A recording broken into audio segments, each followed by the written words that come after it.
لوگ صحابہ کو برا کہتے ہیں اہل بیت کا نام لے کے. میں کہتا ہوں ہمیں تو اہل بیت سے پیار کرنا ہی صحابہ نے سکھایا ہے. انہوں نے بتایا ادب کیا ہے. امام حسین کالی سیاہ داڑھی تھی, کوئی بال سفید نہیں تھا. جناب ابو ہریرہ بوڑھے آدمی تھے, شاگردوں کا حلقہ تھا. جیسے آپ بیٹھے ہوئے ہیں سامنے تو میں واز کر رہا ہوں تو سامنے سے امام حسین تشریف لائے. آپ ایک جگہ بیٹھ کے حدیثیں بیان کر رہے تھے. امام حسین آئے تو تازی تازی بارش ہوئی تھی مدینے میں. چھوٹے چھوٹے حوض پانی کے بنے ہوئے تھے, چھوٹے چھوٹے جو گہری جگہ ہوتی ہے نا, پانی بھر جاتا ہے. تو حضرت امام حسین جیسے ہی زمین پہ پیر رکھا تو پانی کے حوض میں آپ کا پیر چلا گیا, کیچڑ لگ گئی. حضرت ابو ہریرہ دیکھ رہے تھے, وہ اٹھے, دوڑے گئے اور پھر جا کے اپنے سر سے پگڑی کھولی اور پھر امام حسین کا پیر جیسے ہی صاف کیا تو امام حسین نے پیچھے کیا, کہا حضور آپ بوڑھے ہیں, میں جوان ہوں, آپ میرے لیے عزت کے قابل ہیں, میرے نانا جان کے آپ غلام ہیں, یہ آپ کیا کر رہے ہیں؟ سیدنا ابو ہریرہ رضی اللہ تعالیٰ عنہ نے پیر چھوڑا نہیں, زور سے پکڑ لیا, رونے لگے, کہنے لگے حسین تجھے نہیں دیکھ رہا, میں تو محمد عربی کی نسبت کو دیکھ رہا.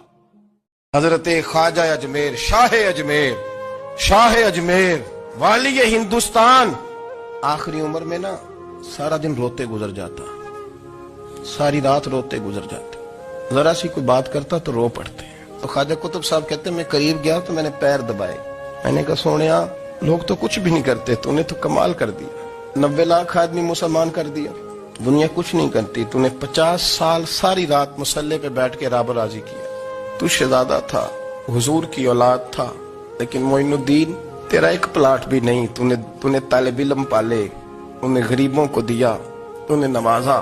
تو خواجہ صاحب مجھے گلے لگا لی, چیخ مار کے روئے, جو تو نے نیکیاں گنوائی ہیں وہ ہیں صحیح میرے پاس, پر یار کی بارگاہ میں پیش کرنے کے قابل ایک بھی نہیں, ایک بھی نہیں. تو بارگاہ تو دیکھ کتنی بڑی ہے, رسول کریم کی بارگاہ میں پیش کرنے کے قابل ان میں سے ایک بھی.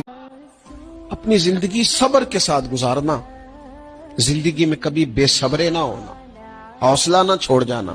صبر بزدلی نہیں ہوتا, صبر تو اچھی تدبیر کو کہتے ہیں, صبر تو رب کریم کے فیصلے کے انتظار کو کہتے ہیں, صبر تو اللہ کی مدد کے نازل ہونے کے انتظار کو کہتے ہیں. فرمایا جو تمہارے جسم میں سر کا مقام ہے وہی ایمان میں صبر کا مقام ہے. نبی پاک علیہ السلام نے فرمایا کمزور باتیں نہ کرنا کہ کوئی میرے ساتھ نیکی کرے گا تو میں کروں. فرمایا جو تم سے توڑے تم اس سے جوڑو. رشتہ دار اگر آپ سے اچھا سلوک نہیں کرتے تو یہ دکھ والی بات نہیں, دکھ والی بات یہ ہے اگر آپ اچھا سلوک نہیں کرتے تو پھر دکھی ہونا چاہیے, پھر تکلیف میں آنا چاہیے. اگر آپ کا رویہ ترش ہے, تلخ ہے, آپ کے مزاج میں گھٹن ہے, آپ کے لفظ بوجھ تلے جبے ہوئے, خود ساختہ دکھ نہیں, او جی میں غریب بڑا ہوں, یہ دکھ ہے.